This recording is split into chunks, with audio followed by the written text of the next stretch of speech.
Hello Scott, welcome back to my channel.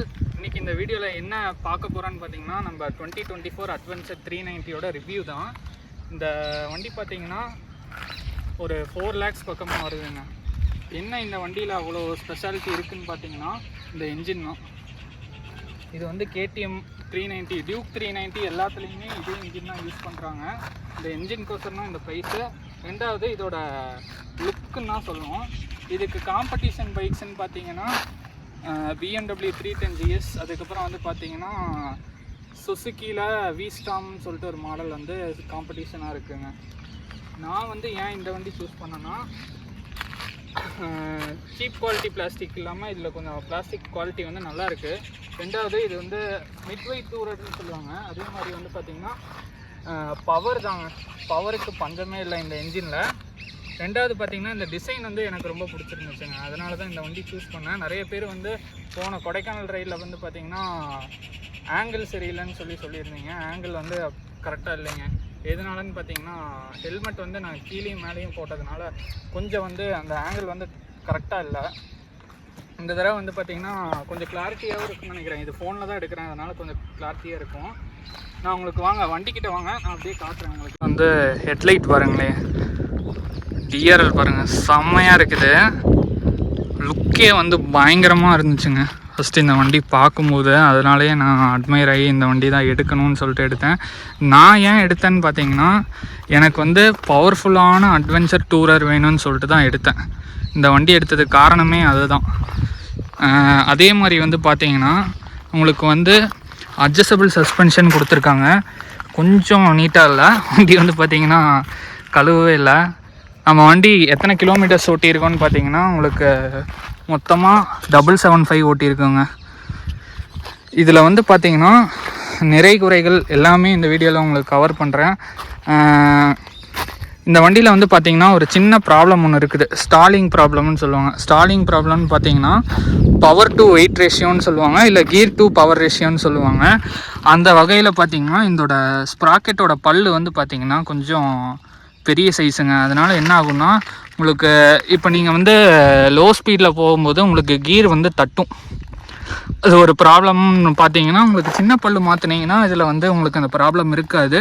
அது வரைக்கும் அந்த ப்ராப்ளம் இருக்கும் ஆப்வியஸ்லி. அதே மாதிரி வந்து பார்த்திங்கன்னா கூலண்ட் இங்கே கொடுத்துருக்காங்க க்ரீன் கலரில், ரொம்ப குட்டியாக தான் இருக்குது, பார்க்குறதுக்கு கொஞ்சம் க்யூட்டாகவும் இருக்குது இந்த பாட்டிலில். அதுக்கப்புறம் வந்து பார்த்திங்கன்னா ஃபேன் இங்கே கொடுத்துருக்காங்க, தெரியுதுங்களா? ஃபேன், அட்ஜஸ்டபிள் பம்பர் வந்துடும். இதிலே எல்லாமே இருக்குதுங்க. இந்த பம்பரை வந்து நம்ம கீழே மேலே ஏற்றிக்கலான்னு மாதிரி சொன்னாங்க. கொஞ்சம் வேணால் இந்த சைடு வச்சுக்கலாம், அது மாதிரி இருக்குது. அப்புறம் ஃபெண்டர்ஸு எல்லாமே வந்து பார்த்திங்கன்னா பக்காவாக ஃபினிஷாக இருக்குங்க. அதுக்கப்புறம் முக்கியமானது வந்து பார்த்திங்கன்னா WP சஸ்பென்ஷன் தாங்க எல்லாமே. அதுக்கப்புறம் இந்த டிஸ்பிளே, அதுக்கப்புறம் வந்து பார்த்திங்கன்னா இந்த ஃபெண்டர்ஸும் ஹேண்ட் கார்டும் வந்து பார்த்திங்கன்னா வண்டியோடவே வந்துருச்சு எனக்கு.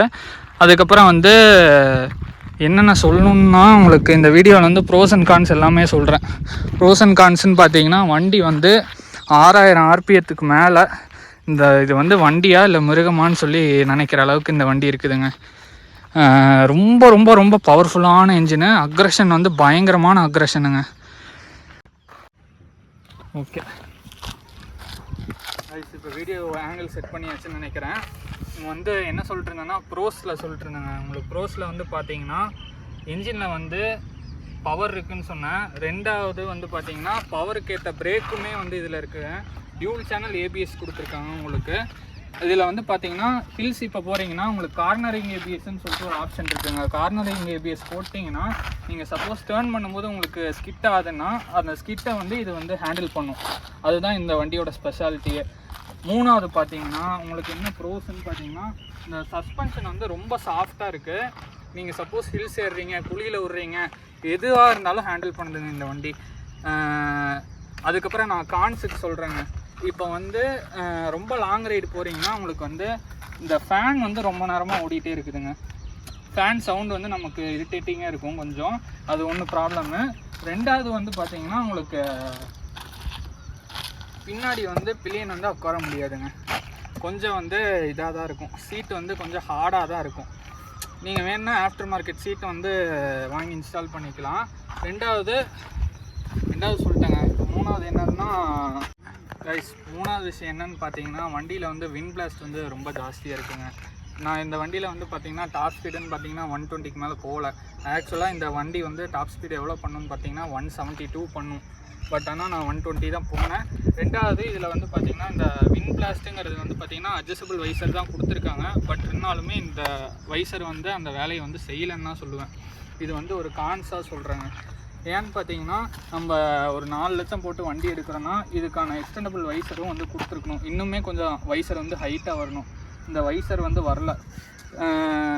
நிறைய விஷயங்கள் இருக்குது இதில். ஃபியூச்சர்ஸ்ன்னு பார்த்தீங்கன்னா உங்களுக்கு டிஸ்பிளே எல்லாமே வந்து பார்த்திங்கன்னா பக்காவான டிஸ்பிளே வந்துடுதுங்க. டிஎஃப்டி வந்துடுது. டிஎஃப்டி டிஸ்பிளேலே எல்லாமே வந்துடுது. கால் வந்துடுதுங்க. உங்களுக்கு நேவிகேஷன் வந்து பார்த்திங்கன்னா ஏரோவில் வருது. மேப்பாக வரல. ஹிமாலயனில் பார்த்தீங்கன்னா உங்களுக்கு மேப் மாதிரி வரும். இதில் வந்து பார்த்திங்கன்னா டர்ன் பை டர்ன் நேவிகேஷன் சொல்லிட்டு அந்த டிசைன் யூஸ் பண்ணியிருக்காங்க. அதுக்கப்புறம் பார்த்திங்கன்னா உங்களுக்கு சார்ஜிங் பார்த்திங்கன்னா 12 வோல்ட் போட்டே கொடுத்துருக்காங்க. கார் மாதிரி கொடுத்துட்டாங்க. ஹிமாலயனில் பார்த்தீங்கன்னா டைப் சி போட்டு வரும். இதில் வந்து கார் 12 வோல்ட்டுக்கு ஒரு பெரிய மவுண்ட்டே கொடுத்துட்டாங்க. அதுக்கப்புறம் என்னென்னு பார்த்தீங்கன்னா இதில் ரைடிங் மோட்ஸ் இருக்குது. இதில் வந்து ஆஃப் ரோடும் பண்ணலாம் இந்த வண்டியில். ரைடிங் மோடு பார்த்தீங்கன்னா ஸ்ட்ரீட்டு ஆஃப் ரோடுன்னு சொல்லிட்டு 2 மோட் இருக்குது. ஆஃப் ரோடு இன்னும் நான் பண்ணதில்லை. ஸ்ட்ரீட் மோட் தான். நான் எப்போயுமே வந்து ரன்னிங்லேயே இருக்கிறதுனால ஸ்ட்ரீட் மோட் மட்டும் தான் ஓட்டுறேன். அதுக்கப்புறம் வந்து பார்த்திங்கன்னா உங்களுக்கு டிஸ்பிளேயோட ஃபியூச்சர்ஸு இது எல்லாமே சொல்கிறாங்க. டிஸ்பிளே அதே மாதிரி பார்த்திங்கன்னா நான் சொன்ன மாதிரி பாருங்கள், 12 வோல்ட் சார்ஜிங் போட்டே கொடுத்துட்டாங்க. இது இப்படி ஓப்பன் பண்ணி எங்களுக்கு காருக்கு போடுற மாதிரி 12 வோல்ட் சார்ஜிங் போட்டுக்கலாம். என்ன டிவைஸ் வேணாலும் கனெக்ட் பண்ணிக்கோங்க. ஆக்சுவலாக லேப்டாப்பே இதில் சார்ஜ் போடலாங்க. அந்த மாதிரி கொடுத்துருக்காங்க. ரெண்டாவது இப்போ கீ ஆன் பண்ணுற பாருங்களேன், டிஸ்பிளே எப்படி இருக்குன்னு. Ready to race. இப்போ வந்து பார்த்திங்கன்னா நான் வண்டி பார்த்திங்கன்னா சர்வீஸ்ன்னு சொல்லி காட்டுது. பார்த்திங்கன்னா இது எதனாலனா டேட் டைம் மாற்றினால உங்களுக்கு அப்படி காட்டுது. டிஸ்பிளேல வந்து பார்த்திங்கன்னா எல்லாமே காட்டுது. ABS, traction control, neutral light, அதுக்கப்புறம் வந்து வார்னிங் லைட்டு எல்லாமே இருக்குது. இதில் செட்டிங்ஸில் போயிட்டு கேடிஎம் ஐ ரைடு கொடுத்திங்கன்னா எல்லா இன்ஃபர்மேஷனும் வரும். Audio, navigation, bearing. அவங்களுக்கு பேர் பண்ணியுமே இப்போ ஒரு வீடியோ போடுறேன் பாருங்களே. அதுக்கப்புறம் வந்து பார்த்திங்கன்னா ட்ரிப்ஸ் அண்ட் டேட்டான்னு சொல்லிட்டுருக்கு. ட்ரிப் 1 ட்ரிப் 2 செட் பண்ணிக்கலாம். வார்னிங் செக் பண்ணிக்கலாம். எல்லாமே இதிலே செக் பண்ணிக்கலாம். ரைட் மோடில் பார்த்தீங்கன்னா ஸ்ட்ரீட்டு, ஆஃப் ரோடு நான் இப்போ போட்டிருக்கேன். சும்மா போட்டு ஆன் பண்ணி இது பண்ணியிருக்கேன். ஆஃப் ரோடு இன்னும் பண்ணதில்லை. மோட்டார் சைக்கிளில் பார்த்தீங்கன்னா traction control, ABS, quick shifter வந்து உங்ககிட்ட சொல்ல மறந்துட்டாங்க. குயிக் ஷிஃப்ட்ரு வந்து இருக்குது. இதில் வந்து கிளச்சே நீங்கள் போடாமல் கீர் வந்து போட்டுக்கலாம். இதில் குயிக் ஷிஃப்ட்ரு ப்ளஸ்ன்னு சொல்லுவாங்க. ஏன்னா இது வந்து பார்த்திங்கன்னா அட்ஜஸ்டபிள் லிவர் கொடுத்துருக்கறதுனால நீங்கள் கிளச்சு வந்து அழுத்தாமலே வந்து கீர் போடலாம். அந்த எந்த இஷ்யூஸுமே இருக்காது. ரெண்டாவது செட்டிங்ஸ் போனீங்கன்னா உங்களுக்கு குயிக் ஷிஃப்ட்ரு 1 or 2 இல்லை ப்ளூடூத்து, அதுக்கப்புறம் டிஸ்பிளே தீம் இதிலே செக் பண்ணிக்கலாம். ஆட்டோமேட்டிக் நைட்டுன்னு போட்டிங்கன்னா பிளாக் கலரில் இப்போ இருக்கிற மாதிரி வரும். இங்கே தான் வந்து பார்த்திங்கன்னா சென்சார் இருக்குங்க. ஆட்டோமேட்டிக்னு போட்டிங்கன்னா உங்களுக்கு ஒயிட் கலரில் வந்து டிஸ்பிளே வரும் பகலில். அதே மாதிரி ஷிஃப்ட் லைட் வந்து இந்த சைடு எரியும். பட் நான் ஆனால் ஆஃப் பண்ணி வச்சுருக்கேன் இந்த ஷிஃப்ட் லைட்டு இந்த சைடு.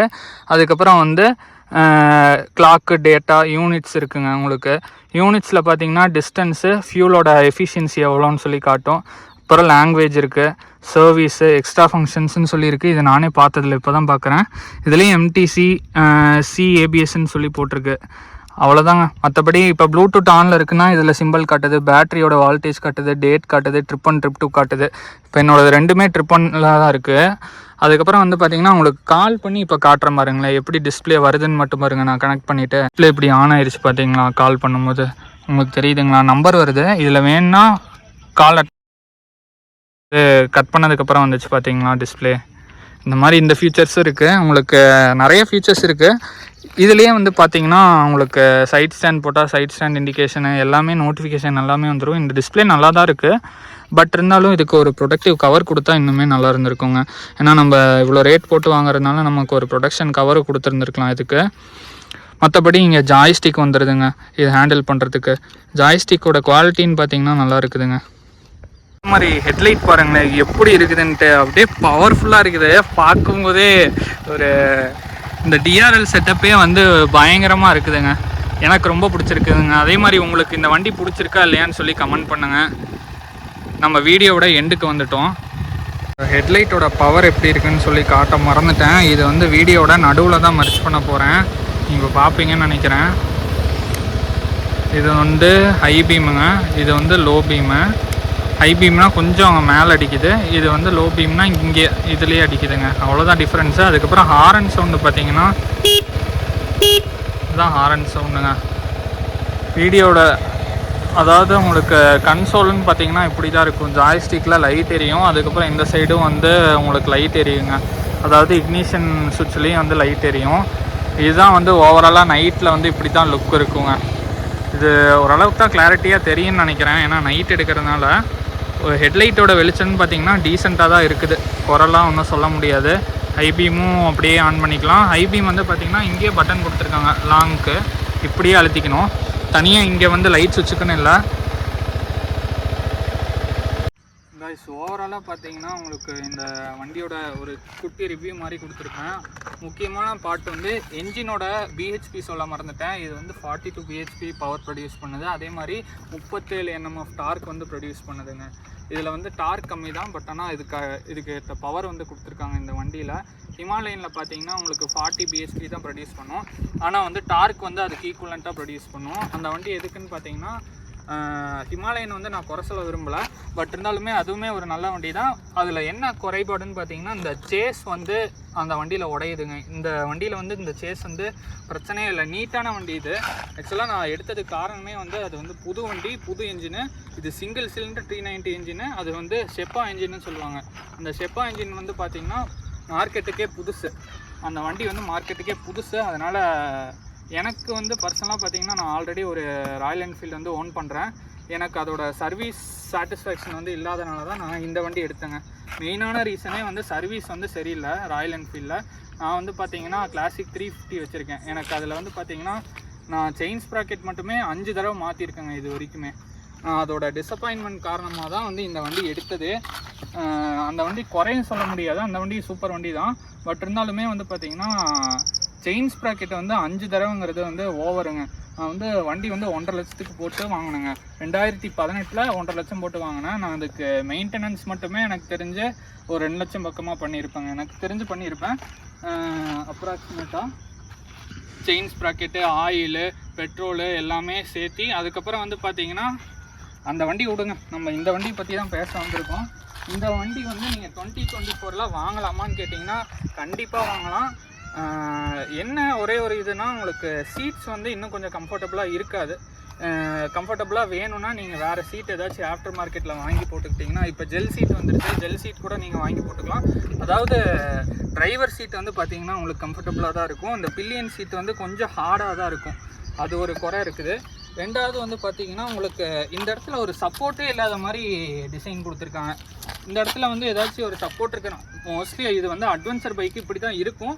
பட் இருந்தாலுமே கொஞ்சம் ஃப்ளாட்டாக கொடுத்துருந்தா இன்னும் கொஞ்சம் லுக் வைஸ் பார்க்குறதுக்கு நல்லா இருக்குங்க.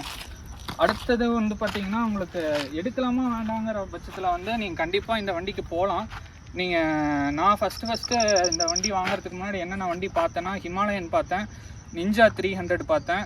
அதுக்கப்புறம் வந்து எஸ்டியில் ஒரு மாடல் பார்த்தேன், அது எனக்கு பிடிக்கல, அதனால் விட்டுட்டேன். அதுக்கப்புறம் வந்து பார்த்திங்கன்னா BMW 310 GS பார்த்தேங்க. அதுக்கப்புறம் ஓவராலாக பார்க்கும்போது டியூக் 250 பார்த்தேன். மெயினாக அதுதான் பார்த்தேன். டியூக் 250 நல்லா தான் இருந்துச்சு. வண்டி வந்து பார்த்திங்கன்னா ஒரு 5 ஃபீட் இருக்கிறவங்களுக்கு மட்டும்தான் அந்த வண்டி கரெக்டாக இருக்கும். இந்த வண்டி பார்த்திங்கன்னா நான் ஒரு 6 ஃபீட் பக்கமாக வருவேன். எனக்கு இந்த வண்டி வந்து ஹைட் அண்ட் வெயிட் வந்து பார்க்கும்போது நான் அக்கௌண்ட் காட்டுறேன் பாருங்களேன் எப்படி இருக்குன்ட்டு. எனக்கு வந்து ஃபுல்லாகவே கால் எட்டும். ஃபுல்லாகவே பார்த்தீங்கன்னா நான் கால் இப்படி வச்சு உட்கார முடியுது. நல்லா பக்காவாக இருக்குது ஹைட் அண்ட் வெயிட்டு.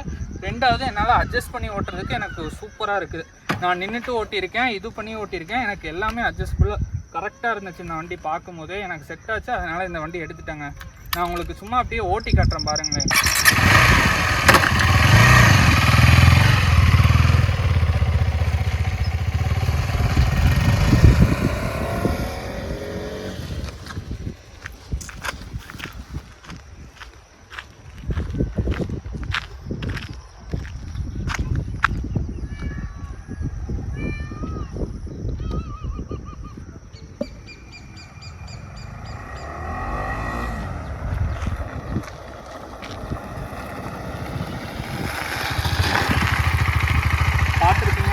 வீடியோலையே எனக்கு வந்து பர்ஃபெக்டாக இருந்துச்சு இந்த வண்டி. அதனால தான் நான் இந்த வண்டி எடுத்தேன். நீங்கள் இந்த வண்டி சப்போஸ் எடுக்கிறீங்கன்னா தாராளமாக எடுக்கலாம்.